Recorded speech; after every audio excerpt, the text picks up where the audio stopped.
Hey, what's up, everybody? So I wanted to post a video regarding Gabrielle Union's post a few days ago.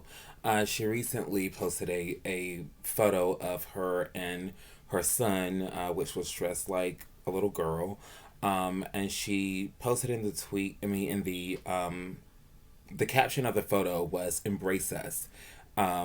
And or "You are not welcome to our home," something of that nature. And I'll post a video, I'm sorry, a picture of that in a few minutes. But um, I wanted to do a video on this because I kind of understand where she's coming from. And I feel like there are a number of other parents that might be feeling the same way. And there are a number of other parents that might, have, children that are part of the LGBT community, and they don't really know how to go about handling it, right? So what happens is now, the media gets to weigh in on it, scientists get to weigh in on it, teachers get to weigh in on it, friends and family, parents talk about it, everybody gets to talk about it, but like the only people you don't hear talking about this are people who are either a part of the LGBT community or used to be a part of the LGBT community. So I just want to weigh in on the issue as an ex member of the LGBT community. Now, um, I share my testimony on the other day, and I post a link to that video in the description. But the reason why I wanted to weigh in on it is because like I was saying before, I understand where parents are coming from. Like you have this son or daughter who is, a part of the community, and you don't know how to go about handling it. Like, what's right, what's wrong, right? You already know. And then, you start to second guess yourself. You start to question, well, could this be right? Like, is there something really wrong with it? You start reading books, and you start watching the news, and you start talking to friends and families, and you might even go to your counselor. You might even go to your minister at church, okay? Who, by the way, has no experience in this lifestyle whatsoever. All right, so you take all of these opinions of other people and you begin to second guess what you already know to be true. And so that's a very dangerous game to play, because the Bible tells us to train up a child in the way that they should go, and when they get old, they will not depart from it.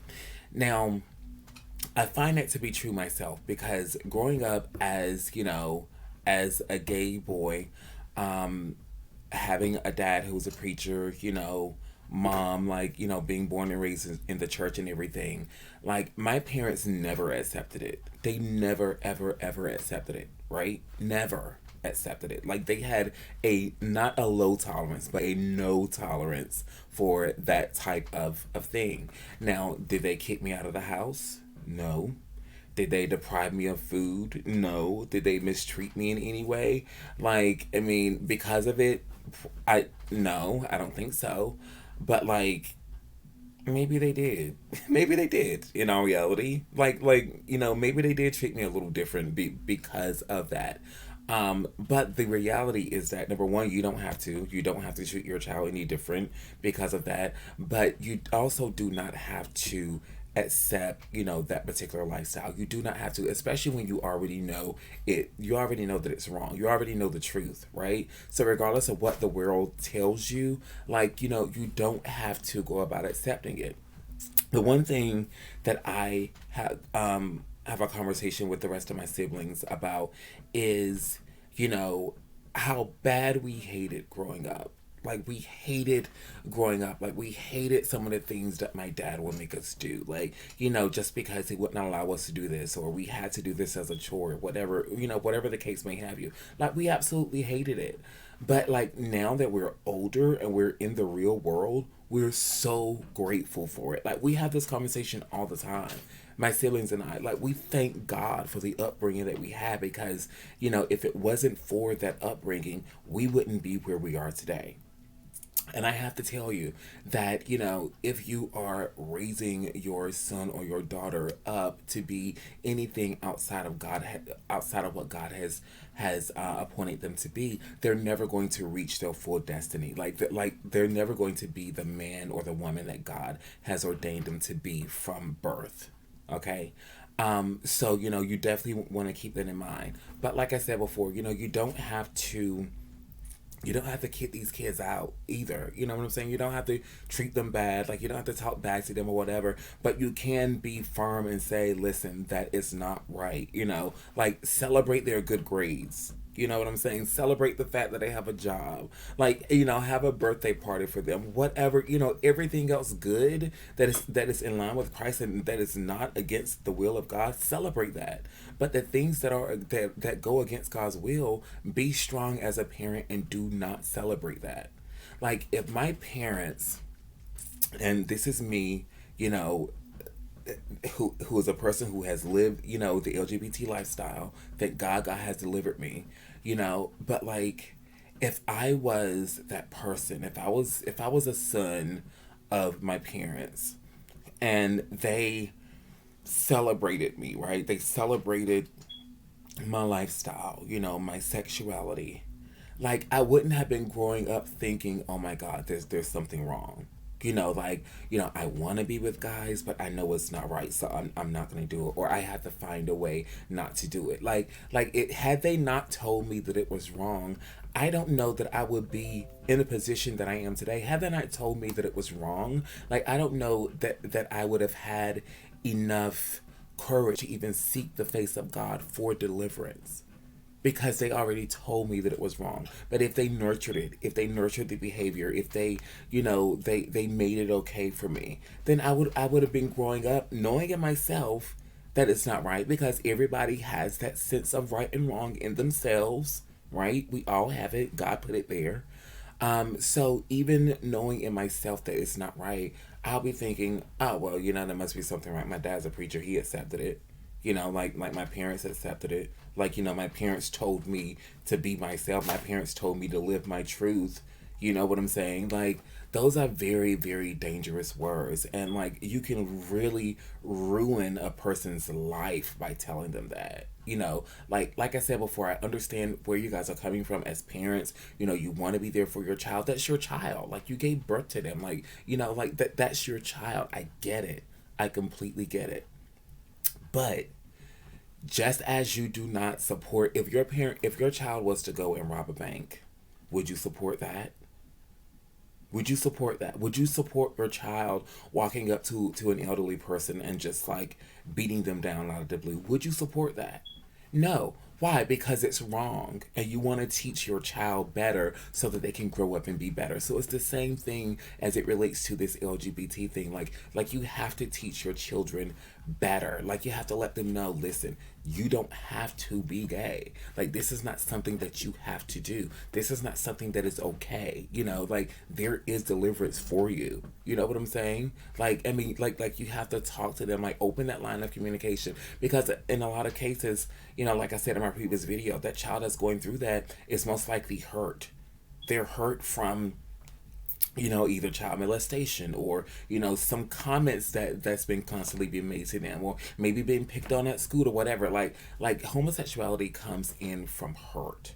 Like hurt is the strong man, and then everything else comes afterwards. Okay, that includes homosexuality, perversion, so on and so forth. All right, but there's no love in that. Like there's no love in that lifestyle. Like, you know, two guys or two girls might run around and say, oh, we love each other, you know, like we're so into each other, but there is no love in darkness, because there's no light in darkness. You understand what I'm saying? So like there's no way that they can be in love with each other. Yes, they might be infatuated, you know, like you might like being around that person a lot, you know, whatever the case may be, but love them?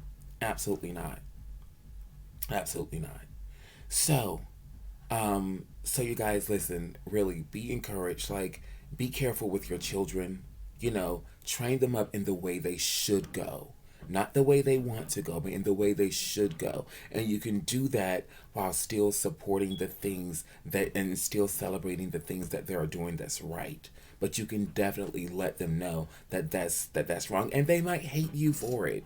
They, like I said before, whenever I was growing up, I like my parents. I was like, oh my god, like, I was so frustrated. I cried many times. I was so, you know, just frustrated because of their views on things. I didn't understand it. I didn't get it. But now that I am 35 years old, I'm like, oh yeah, I'm so glad that they did that. I'm so glad that they pushed me into that direction. I'm so glad that they now did they do everything right? No, absolutely not. They did not do everything right. There are some things that my parents did that I wouldn't do to my children. But the main thing is that they raised me according to the will of God, according to their understanding what the will of God should be for my life, or what the will of God is for my life. That's how they raised me. And then, so even after living that entire life, going through all of my 20s, even my early 30s, living la vida loca, having sex, doing this and doing that, at age 35, I come back to the reality, and I'm like, whoa, like, this is not right. Like, I actually want better, and I seek the face of God, and I get deliverance. So it really is, it's real, y'all. Like this thing is real. Like homosexuality, like, the perversion, like, that stuff, this is, it's not okay. Like that's not okay. It's not. Men dressing up as women, women dressing up as men. And let me tell you something. The only reason why a man dresses up as a woman is for attention.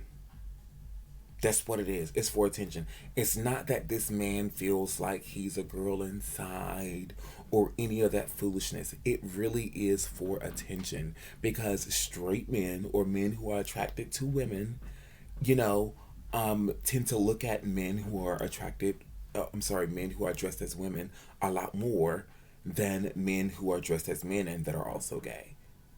You understand what I'm saying? Like, and I know this firsthand. Like, I used to have long hair. Like, I used to have curls in my hair and everything. Like, I did the whole. I was never, I was never what do you call it? I was never trans or anything like that. But I was what they refer to as androgynous, right? So I was one of the ones that looked feminine enough to look like a girl, but still looked masculine enough to look like a boy. So you could never really tell what I was. At certain times when I wanted that to be the case, like that was my identity, within the community. And so, like, I got so much attention and I appreciated it. Nowadays, like, thank God men don't even look at me, and I'm fine with that. Like, I'm completely fine with that.